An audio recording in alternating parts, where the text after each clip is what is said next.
가신 그 길 나도 따라가오.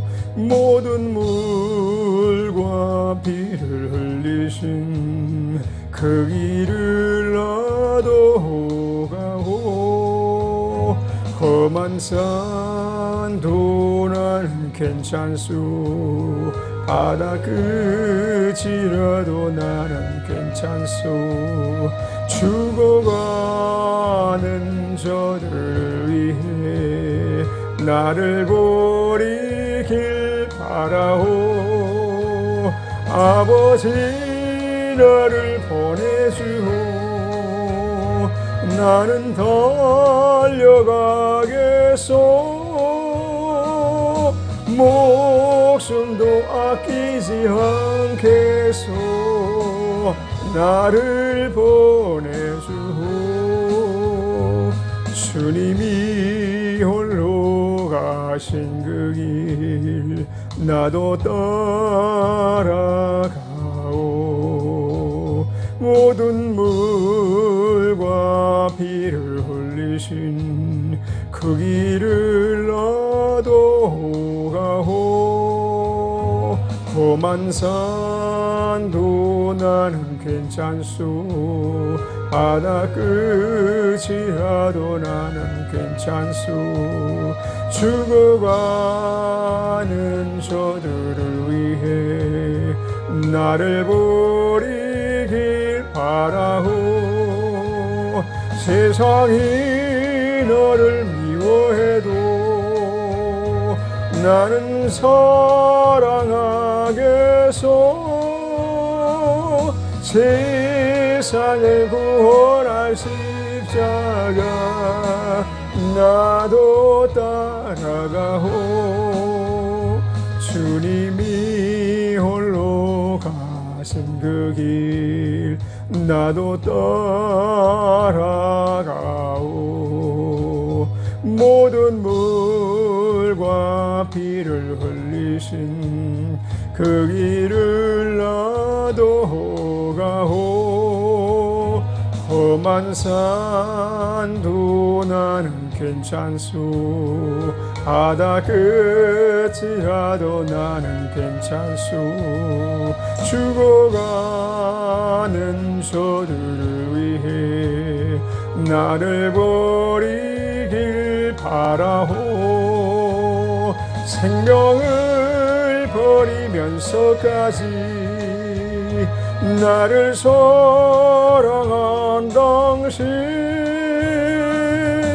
이 작은 나를 받아주오. 나도 사랑하오. 사랑이 많으신 아버지 감사합니다. 이 새벽 아침도 우리 하나님 간밤에 참으로 평안히 쉬게 하시다가 우리 주님 전전에 눈을 뜨고 마음을 또한 열고 하나님 사랑하시는 그 은총 안에 예배 드리는 시간, 기도하는 시간, 찬양을 드린 시간을 통해서 하나님께 영광을 돌려드립니다. 주님 홀로 영광 받아 주시옵소서. 감사와 찬양과 영광을 주께 돌리며 예수님의 이름으로 기도드렸습니다. 아멘. 하나님의 말씀 갈라디아서 4장을 보시겠습니다. 1절부터 읽겠습니다. 갈라디아서 4장. 내가 또 말하노니 유업을 이을 자가 모든 것의 주인이나 어렸을 동안에는 종과 다름이 없어서 그 아버지의 정한 때까지 후견인과 청지기 아래 있나니 이와 같이 우리도 어렸을 때 이 세상 초등학문 아래 있어서 종 노릇하였더니 때가 차매 하나님이 그 아들을 보내사 여자에게서 나게 하시고 율법 아래 나게 하신 것은 율법 아래 있는 자들을 속량하시고 우리로 아들의 명분을 얻게 하려 하심이라. 너희가 아들인 고로 하나님이 그 아들의 영을 우리 마음 가운데 보내사 아바 아버지라 부르게 하셨느니라. 그러므로 내가 이후로는 종이 아니요 아들이니 아들이면 하나님으로 말미암아 유업을 입을 자니라. 그러나 너희가 그때에는 하나님을 알지 못하여 본질상 하나님이 아닌 자들에게 종노릇하였더니 이제는 너희가 하나님을 알 뿐더러 하나님의 아신 바 되었거늘 어찌하여 다시 악하고 천한 초등 학문으로 돌아가서 다시 저희에게서 종노릇하려 하느냐. 너희가 날과 달과 절기와 해를 삼가 지키니 내가 너희를 위하여 수고한 것이 헛될까 두려워하노라. 형제들아, 내가 너희와 같이 되었은즉 너희도 나와 같이 되기를 구하노라. 너희가 내게 해롭게 하지 아니하였느니라. 내가 처음에 육체의 약함을 인하여 너희에게 복음 전하는 것을 너희가 하는 바라.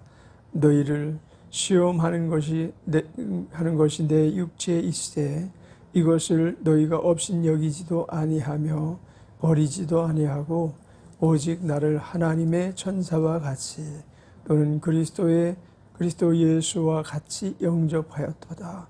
너희의 복이 지금 어디 있느냐? 내가 너희에게 증거하노니 너희가 할 수만 있었다면 너희의 눈이라도 빼어 나를 주었으리라. 그런즉 내가 너희에게 참된 말을 함으로 원수가 되었느냐? 저희가 너희를 대하여 열심내는 것이 좋은 뜻이 아니요 오직 너희를 이간 붙여 너희로 저희에 대하여 열심을 내게 하려 함이라.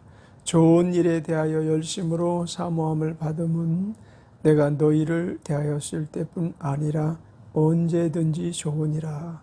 18절까지 읽겠습니다. 18절까지 읽었습니다.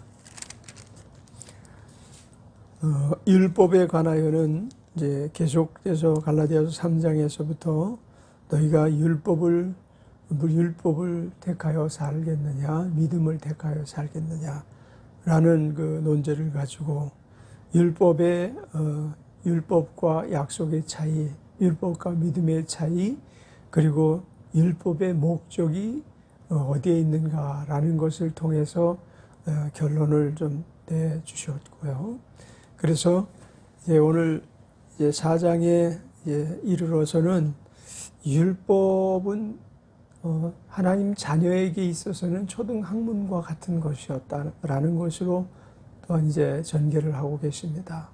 물론 율법이 얼마나 어렵고 힘든 것이었는지 그 율법을 따라 살기는 얼마나 우리가 감당하기 힘든 부분, 어려운 부분이 많이 있었는지에 대하여 우리는 너무나 잘 알고 있습니다. 그럼에도 불구하고 그것은 결과적으로 초등학문에 지나지 않는 누구에게는 하나님 자녀될 자들에게는 그 율법을 가지고 살았음에도 불구하고 율법을 가지고 지켜 행한다고 하는 그들이었지만 그들이 하나님과 원수가 되는 일을 자임하고 자행했던 일들을 우리는 너무나 잘 알지 않습니까?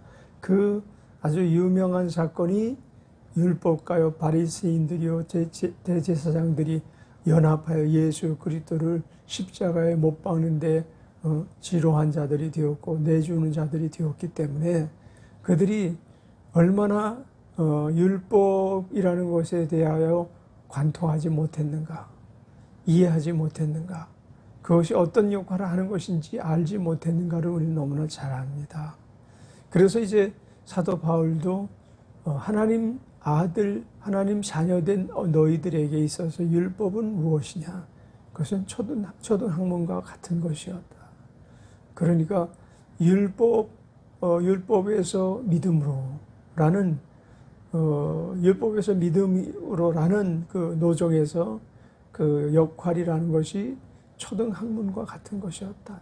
다시 말해서 어린 아이일 때에 그 몽학 선생이 아이에게 가르칠 수 있는 것, 몽학 선생이 되어서 가르치는 것, 그러니까 자녀를 완전히 자녀되게 하지 못하고 어릴 때에 가르쳤던 초등학문과 같은 것이었다. 사실 어릴 때 배우는 것이 너무나 중요합니다. 우리가 어릴 때 잘못 배워서 인생을 망치는 사람들이 많이 있습니다.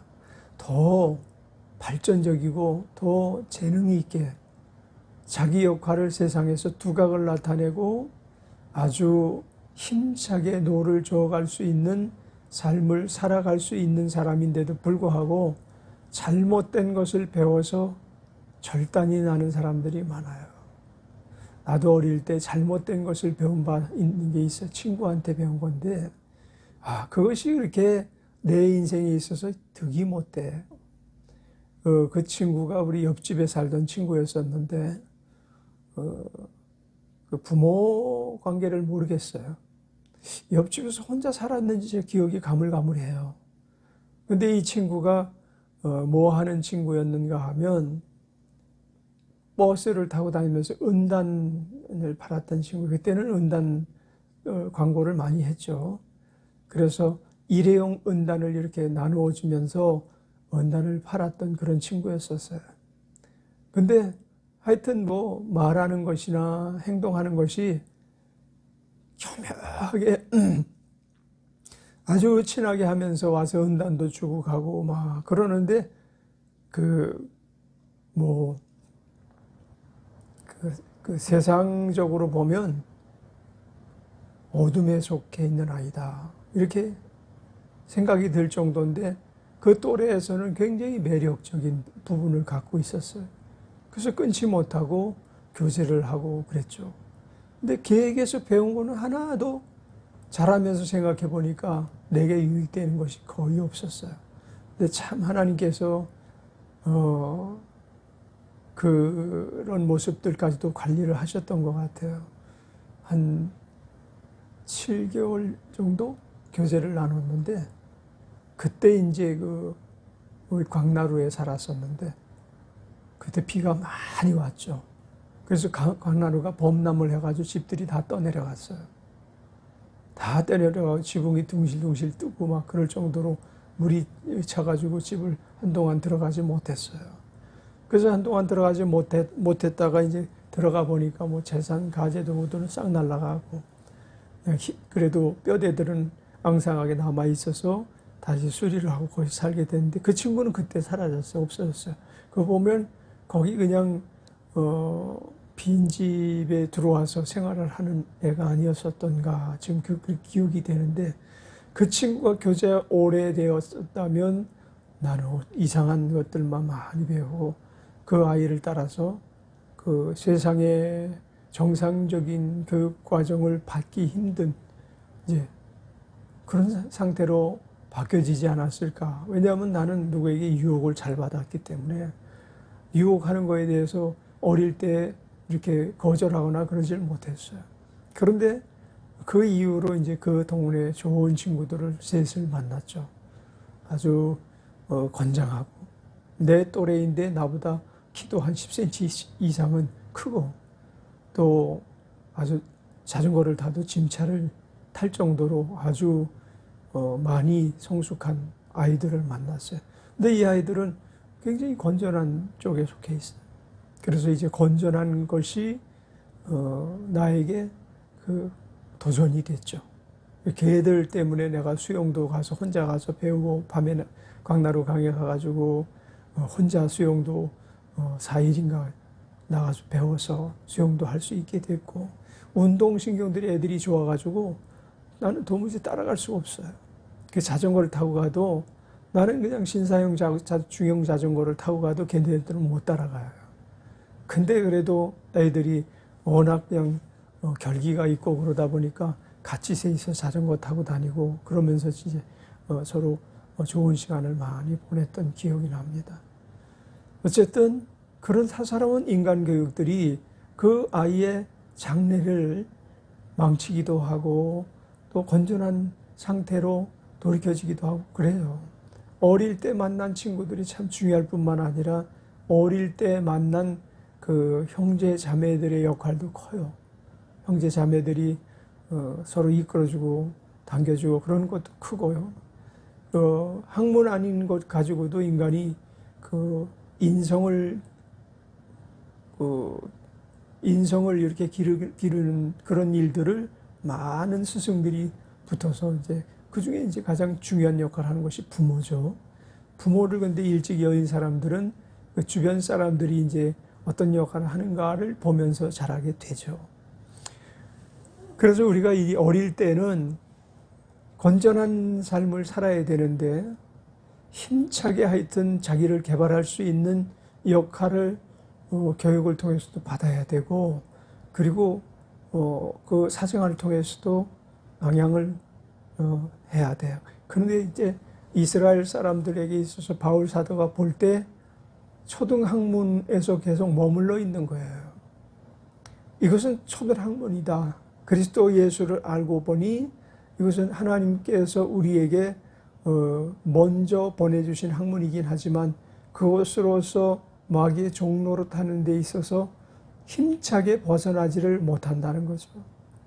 그러니까 유대교가 하나님께서 주신 율법을 잘못 해석함으로 그보다 더 나은 약속 있는 믿음의 법 안에 들어오게 하기 위해서 자기들을 점검하고 자기들을 돌이켜보고 어째서라도 힘차게 주님을 만나고 역동력 있는 주님과의 교통을 이루고 살아야 되는데 교통이 별로 없었던 거예요. 그러니까 이스라엘 역사를 가만히 보면 선지자 몇 명이서 끌고 나왔던 역사 같은 느낌이 들어요.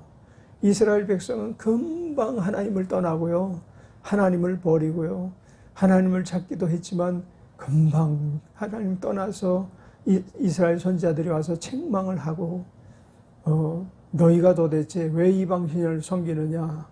율법이 그들에게 주어졌음에도 불구하고 그 율법과는 정반대되는 이방신을 왕들이 섬기기를 시작했고 왕비들이 그 같은 일에 매몰되고, 그러다 보니까 이스라엘의 역사는 끊임없이 하나님 앞에 징계를 받는 거예요. 우리는 지금 하나님의 종이라는 아주 황홀한 칭호를 사용하지만 그들은 자기들은 하나님의 자녀라고 하나님의 백성이라고 생각하지만 실상은 마귀의 종노릇을 했던 것이었던 거죠. 그래서 그 역사를 보면 참 참혹한 역사적인 그런 그 관행들이 수시로 나타나잖아요. 성군이 나타났다가 어느 정도 하나님을 잘 섬겼다가는 또 하나님을 버리고 그 이방들과 결탁을 해서 서로 연합 정치를 한답시고 우상을 들여오기도 하고 백성들에게 우상을 전파하기도 하고, 그래서 하나님이 늘 진노하셔가지고 다른 나라가 아니고 선택된 민족인 이스라엘을 그처럼 징벌을 가하시는 수밖에 없는 그런 상황을 여러 번 초래했던 것을 알게 됩니다. 오늘 4장 1절에서 내가 또 말하노니 유업을 이을 자가 모든 것의 주인이나 어렸을 동안에는 종과 다름이 없어서 그와 같이 말씀을 하고 있죠. 그러니까 종된 자의 교육을 받는 사람인 거죠. 그렇지만 여기서 이 종이라고 하는 것은 마귀의 종이라고까지는 언급하기 힘들지만 그들 자신이 하나님 앞에 어떤 자녀의 권리를 받은 자도 아니고 오히려 자녀될 사람이기 때문에 위탁 교육을 시키고 있다라고 할 때 그들이 과연 정확하게 하나님 백성으로 하나님의 자녀로서 그들을 교육하고 있느냐 말이죠. 그러니까 그 선생들을 말하는 거예요. 뭐 바리새인이나 서기관이나 율법가나 또 그런가 하면은 제사장들이나 이런 사람들이 다 같은 부류죠. 백성을 잘 이끌고 가야 되는데 이끌고 가질 못했어요. 결국 자녀를 교육시키는 목적은 자녀를 성숙하게 하여 이제 유업을 이을 자로서 딱 세워줘야 되는데 유업을 입을 자가 누구입니까? 예수 안에서 변화된 자들이죠.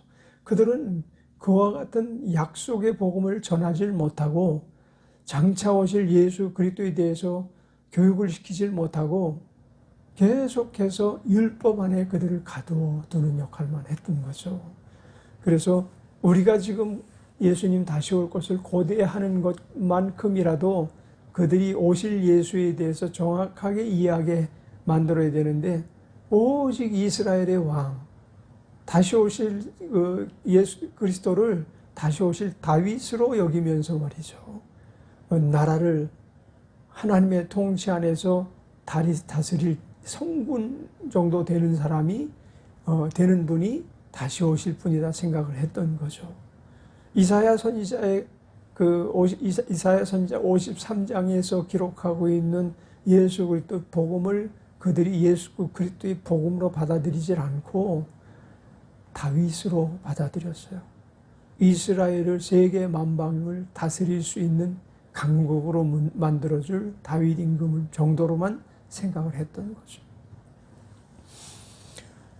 그 아버지의 정한 때까지 후견인과 청지기 아래에 있나니 그럼에도 불구하고 하나님께서는 정한 때가 계셔서 그래서 후견인과 청지기 아래에 있나니 이와 같이 우리도 어렸을 때 이 세상 초등학문 아래 있어서 종노릇 하였더니 때가 참해 예수 그리스도가 드디어 이제 베들레헴 땅에서 동정녀 마리아의 몸에서 성령으로 잉태되어 복음 사역을 시작하는 믿음의 때가 열리기 시작하는 그 때가 참에 하나님이 그 아들을 보내사 여자에게서 나게 하시고 율법 아래 나게 하신 것은 율법 아래에 있는 자들을 속량하시고 우리로 아들의 명분을 얻게 하려 하심이라.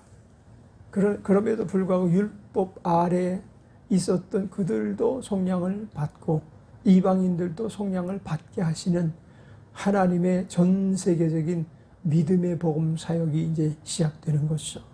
너희가 아들인 고로 하나님이 그 아들의 영을 우리 마음 가운데 보내서 아바 아버지라 부르게 하셨느니라. 참 중요한 구절입니다. 너무 우리는 이 사실에 대해서 과소평가하고 있는 것은 아닌지, 예수 믿는 사람들이 하나님의 아들이라고 하나님의 자녀라고 생각하면서도 그 영을 우리 마음 가운데 보내신, 다시 말하면 성령을 우리 가운데 보내신 성령의 역사를 그다지 소중하게 여기지 않는 교계의 어떤 관행이 있어요. 물론 우리나라는 그 중에서도 깨어있는 나라입니다. 세계의 모든 교회들이 성령을 소멸하고 유명무실한 교회가 되어서 나라에서 월급을 받고 나라에서 봉급을 받고 있기 때문에 이건 어떤 독립된 종교단체가 아니라 나라에 예속된 종교단체로 있는 경우가 많고, 천주교 같은 것은 아예 교황 7위 안에 있는, 그래서 교황이 성경의 권위와 똑같은 권위를 가지고 교황이 말한 것이 전부 시키를 원하면은 교황이 이것은 성경이다라고 선포하면 그것을 성경으로 받아들이는 이 이상한 집단이 돼버리고 말았어요. 처음부터 출발이 그렇게 깔끔하지 못했죠. 천주교는. 그래서 마리아를 숭배하는 사상, 또 성인 숭배하는 사상, 우상을 곳곳에 배치를 해놓고 심지어 죽은 사람의 해골을 성당에다가 쭉 안치를 해서 이상한 어떤 교회가 음침하고 어떤 사망의 권세 안에 매여 있는 것과 같고 마귀의 종로로 타는 것 같은 사람들이 행하는 모습들을 그들 스스로 행하고요. 그러고 또 성령의 역사를 부인하는 교회가 수없이 지금 존재하고 있습니다. 그래서 성령의 역사를 이야기를 하면 이상한 교회라고 치리하는 그러한 경우가 얼마나 많은지 몰라요. 우리가 아들이라면 반드시 성령으로 말미암아 인침을 받아야 됩니다. 예수님께서도 물과 성령으로 거듭나지 아니하면 결코 천국에 들어올 자가 없느니라. 하나님 자녀가 아니라는 것입니다. 그래서 물과 성령으로 거듭나서 이전에는 우리가 마귀의 종노를 했지만 이제는 우리는 하나님의 자녀요 유업을 이을 자이기 때문에 우리가 방종하면 안 되기 때문에, 우리가 탈선하거나 우리가 잘못 행하면 안 되기 때문에 감독자로 성령님이 우리 안에 내주하셔서 오신 줄 믿습니다. 성령이 임하시면 성령이 임하신 것에 대한 표적이 그 사람에게 나타납니다. 방언 기도를 한다든지 은사가 나타든지 각양 은사를 통해서 하나님은 이 일을 하게 하시는 축복을 허락하신 거죠. 그것이 하나님이 우리에게 주신 유업인 것입니다. 이 은사를 통해서 무엇을 하시라고요? 무엇을 하라고요? 예수 그리스도께서 하셨던 것처럼 복음 전도 전파하는 사역을 하라고요. 천국이 도래할 것을 빨리 만인에게 증거하라고요. 때를 얻든지 못 얻든지 복음을 전파하라고요. 성령의 역사가 아니고서는 복음 전파가 이루어질 수가 없습니다. 전도가 이루어질 수가 없습니다. 교회는 왕성해질 수도 있어요. 교회는 크게 성장할 수도 있어요. 그러나 인본주의 교회는 하나님께서 임재하실 수 있는 교회가 아닌 것입니다. 숫자로 교회를 평가해서는 안 됩니다. 또 크기로 교회를 평가해서도 안 됩니다. 물론 큰 교회가 큰 일을 하는 것은 바람직하고 또 숫자가 많아서 세상의 어떤 다른 종교들과 어떤 교세 열세가 돼서 교세가 열세에서 어떤 발언권을 잃고 또 마땅히 선포해야 될 내용을 선포하지 못해서도 안 되겠지만, 그러나 교회는 오직 성령의 임재 속에서 그가 진정한 성전이 된 사람들이 모이는 곳이 교회인 것입니다. 우리 하나님의 성전일 뿐만 아니라 하나님의 유업을 이을 하나님의 자녀인 것을 명심하고 유업을 잇는 일에 더욱더 매진하기를 주의 이름으로 축원합니다. 기도하겠습니다. 하나님의 놀라우신 은혜 가운데 우리가 다른 이의 종 노릇하다가 이제는 우리의 참 주인이 되시고 우리의 아버지 되시는 하나님의 종이 된 것이 얼마나 감사한지요. 또한 하나님의 자녀로서 하나님의 유업을 이어 우리 주님의 사업이 번창되어지게 우리 모두가 다 충성된 자들 되게 하옵소서. 감사 찬양 주께 돌리며 예수님의 이름으로 기도드렸습니다. 아멘.